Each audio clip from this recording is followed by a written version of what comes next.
और योगी आदित्यनाथ बोल रहे हैं क्या गोरखपुर से, आइए सुनते हैं। अतिथि और उपस्थित महानुभाव, गुरु Shri Gorakhnath college of nursing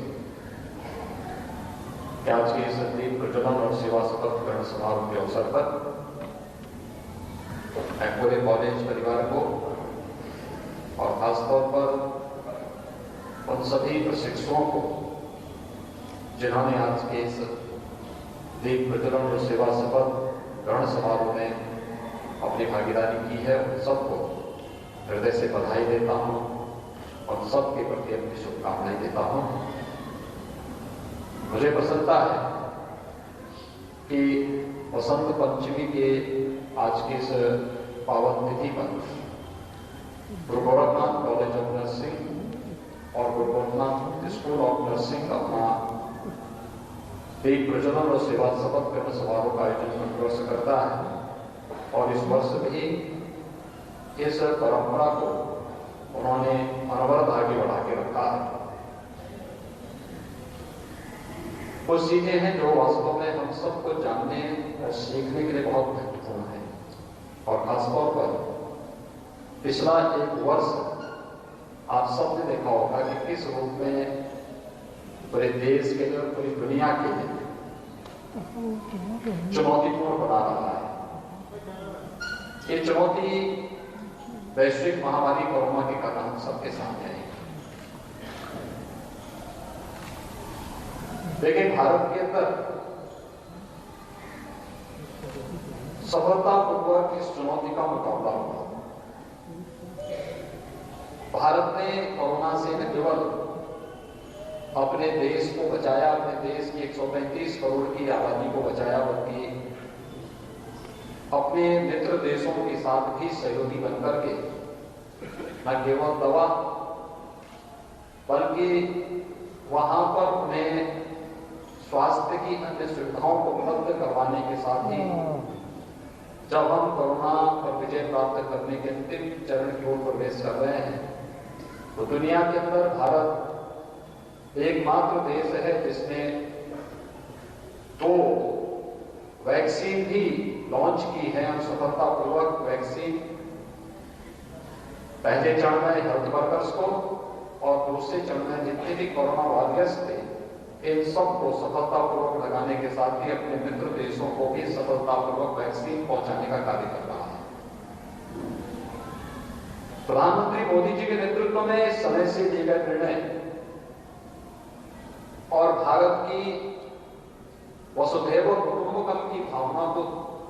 आगे बढ़ाते हुए सर्वे सन्तु निरामया के इस भाव को भारत ने जिस प्रतिबद्धता के साथ आगे बढ़ाया, वास्तव में हेल्थ वर्कर्स की इसमें बहुत बड़ी भूमिका है। कोरोना आने के साथ ही कोरोना के प्रबंधन में क्या कुछ किया जाना चाहिए, हमारे हेल्थ वर्कर्स और फ्रंट लाइनर्स थे, इन्होंने जिस भूमिका का निर्वहन किया वो अत्यंत सराहनीय और अभिनंदनीय रहा है। इसलिए इस सेवा शपथ ग्रहण समारोह का और भी महत्व बढ़ जाता है। सामान्यतः एक औपचारिकता होती है, लेकिन ये जो प्रशिक्षु हैं, ये प्रशिक्षु अब अपने थ्योरेटिकल पाठ्यक्रम से प्रैक्टिकल की तरफ जा रहे हैं और प्रैक्टिकल का पाठ्यक्रम जो कुछ भी आप जानेंगे, सीखेंगे, आपके इस लंबे जीवन के साथ, इस सेवा शपथ के साथ ही आपका इस फील्ड का कैरियर बनना प्रारंभ होगा। इसलिए आपके जीवन का एक बहुत महत्वपूर्ण क्षण है, महत्वपूर्ण जिसे आप टर्निंग पॉइंट कह सकते हैं। इस अवसर पर मैं आप सबको हृदय से बधाई देता हूं, अपनी शुभकामनाएं देता हूं। मेरा मानना है कि कुछ चीजें हैं जो इस फील्ड में कार्य करने वाले लोगों को जानना होगा। एक बालिकाओं के बारे में जो अभी प्रोफेसर जेपी पांडे जी कह रहे थे कि पहले होता क्या था कि नर्सिंग फील्ड में अक्सर हम लोग इस बात पर निर्भर हो जाते थे कि दक्षिण भारतीय से नर्सिंग प्रशिक्षु उपलब्ध हो ही रही है तो फिर इसकी आवश्यकता क्या है।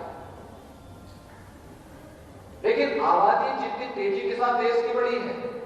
स्वास्थ्य सेवाएं क्या उस रूप में बढ़ पाएगी। और दूसरा, कोरोना जैसी महामारी को रोकने के लिए या भविष्य में कभी कोई ऐसा आसन्न संकट देश के सामने आ जाए, समाज के सामने आ जाए, उस समय की हमारी रणनीति क्या होनी चाहिए। कोरोना के दौरान तो सारी चीजें एक एक करके होती गई। हमने हेल्थ इंफ्रास्ट्रक्चर को भी बढ़ाया, हमने टेस्टिंग लैब्स भी बढ़ाई, हम लोगों ने लॉजिस्टिक को भी युद्ध स्तर पर आगे बढ़ाने का कार्य किया, प्रशिक्षण के कार्यक्रम को भी साथ साथ चलाते रहे, हर एक प्रकार के कार्यक्रम निरंतर आगे बढ़ते रहे। लेकिन कोरोना जैसी महामारी भी हो सकता है, सही लागू होता हो, लेकिन सामान्य जीवन में हम सबको इन चीजों को ध्यान में रखना होगा कि पहले से की गई तैयारी और बचाव के प्रति जागरूकता हमें किसी भी बीमारी और महामारी से बचाव करने का सर्वोत्तम उपाय बताता है। और इस दिशा में एक प्रयास हम सब के स्तर पर होना चाहिए। हम सबको इस बात को मानना चाहिए कि नर्सिंग का जो क्षेत्र है, यह पूरी स्वास्थ्य सेवाओं की बैकबोन है, उसकी रीढ़ की हड्डी है। अगर ये जितनी मजबूत होगी, जितनी सशक्त होगी, जितनी समर्थ होगी, स्वास्थ्य सेवाएं उतनी सशक्त और उतनी समर्थ होती हुई दिखाई देंगी। ये चुनौती आज भी हमारे सामने बनी हुई है और खासतौर पर बालिकाओं के दृष्टि से यह अत्यंत महत्वपूर्ण हो जाता है। हम जब उत्तर प्रदेश की बात करते हैं तो प्रदेश के अंदर कुछ चुनौतियां हम सबको निरंतर झकझोरती है। खासतौर पर जब हम प्रदेश के अंदर बाल मृत्यु दर देखते हैं और मातृ मृत्यु दर देखते हैं, ये आंकड़े कहीं ना कहीं इस बात की ओर इंगित करते हैं कि स्वास्थ्य के बारे में अभी भी महिलाओं में जागरूकता का कहीं ना कहीं अभाव है। इसको और इसके दायरे को बढ़ाने की आवश्यकता है। जागरूकता के साथ साथ शासन की योजनाओं को उन लोगों तक पहुंचाने की आवश्यकता है। ये आंकड़े तभी नियंत्रित होंगे और तभी हम इसको व्यवस्थित रूप से आगे बढ़ा पाएंगे। और दूसरा, जो आपने आज अपने शपथ ग्रहण समारोह के साथ यहाँ पर संकल्प लिया है, खासतौर पर स्वास्थ्य की उन्नति के बारे में, बीमारियों की रोकथाम के बारे में, स्वास्थ्य सेवाओं की पुनर्स्थापना के बारे में और एक मरीज की पीड़ा से मुक्ति के बारे में, कि उसकी पीड़ा को कैसे आप मुक्ति दे सकते हैं। याद रखना, आपका एक एक क्षण और एक एक समय जब आप स्वास्थ्य सेवा के क्षेत्र में प्रवेश कर रहे हैं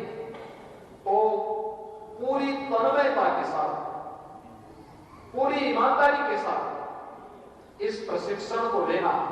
और इसमें स्वास्थ्य सेवा की उन्नति में अपना योगदान देना, आपकी इसमें बहुत बड़ी भूमिका हो सकती है। दूसरा, बीमारियों की रोकथाम के लिए, बीमारी की रोकथाम के लिए स्वच्छता के प्रति लोगों को जागरूक करना, उन सभी संकल्पों के साथ जोड़ना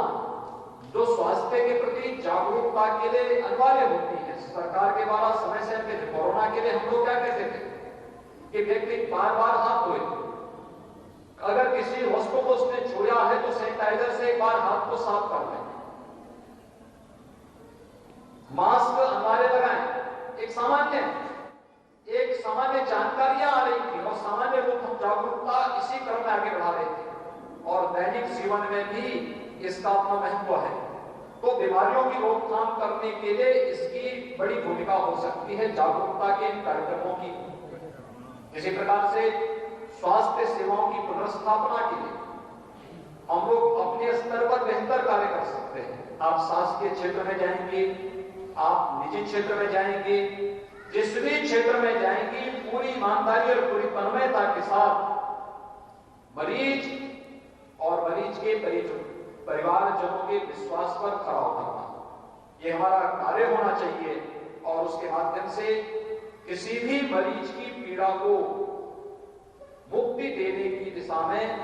हमें अपने स्तर पर अपने व्यवहार, अपनी कार्य पद्धति को ऐसे लेके चलना है जिससे उसको वास्तव में इस सेवा के माध्यम से उसको एक नई राहत महसूस होती भी दिखाई दे। अगर यह कार्य नर्सिंग क्षेत्र से जुड़ी हुई प्रशिक्षु अपना प्रशिक्षण का कार्य पूरी ईमानदारी और तन्मयता के साथ करती हैं, तो अपनी सेवाओं के माध्यम से वह मरीज के परिवार और स्वास्थ्य सेवाओं की बहुत अविस्मरणीय सेवा कर सकती हैं। और यह एक चुनौती आप सबके सामने होगी।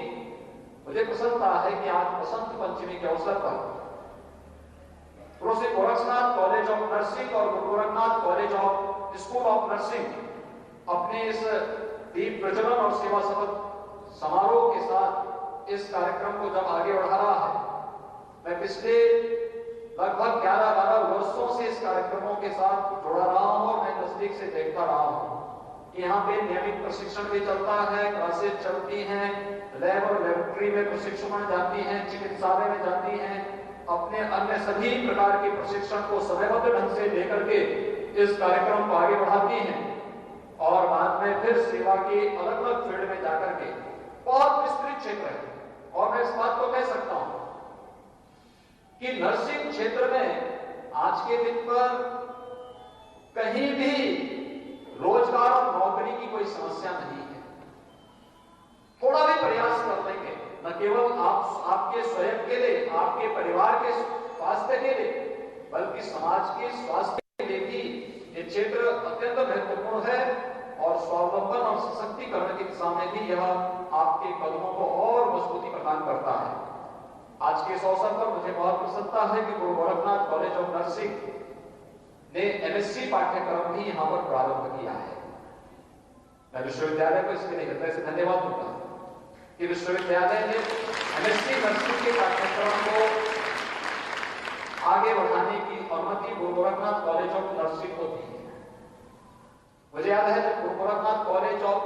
नर्सिंग का बीएससी का पाठ्यक्रम प्रारंभ हुआ था, 2012 में सभी प्रकार की औपचारिकताएं पूर्ण होने के बाद भी उसे मान्यता मिलने में 4 साल का समय लगा था।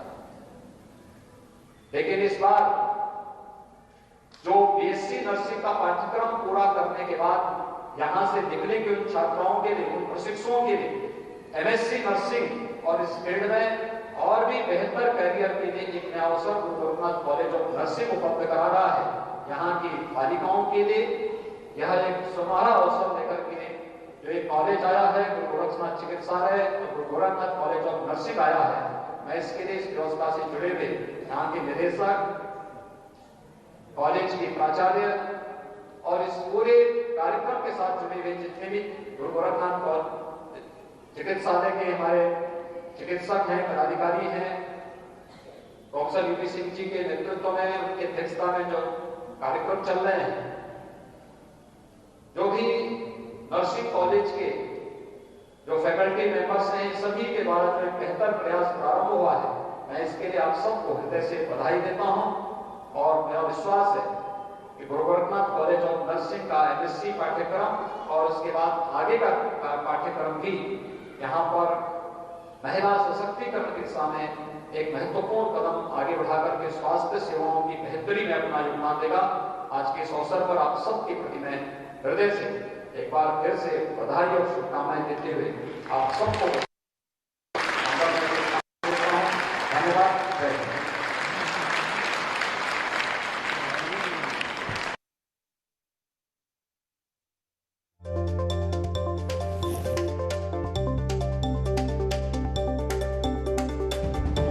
सुन रहे थे मुख्यमंत्री योगी को और यहाँ पर किस तरीके से कोविड प्रबंधन में प्रधानमंत्री की रणनीति कामयाब रही उसका जिक्र करते हुए यहाँ मुख्यमंत्री योगी आदित्यनाथ किस तरह अलर्ट रहकर ही बीमारी से बचाव भी संभव है और हेल्थ इंफ्रास्ट्रक्चर को मजबूत करने के लिए जरूरी कदम उठाए गए, न सिर्फ केंद्र सरकार की तरफ से बल्कि राज्य सरकार की तरफ से भी। प्रधानमंत्री मोदी का आभार जताया, उनकी रणनीतियों की तारीफ यहाँ पर की मुख्यमंत्री योगी ने। कहा कि जो भी स्ट्रैटेजीज कोविड मैनेजमेंट को लेकर बनाई गई वो तमाम रणनीतियां कामयाब रही और कोरोना के प्रबंधन में भारत नंबर 1 रहा।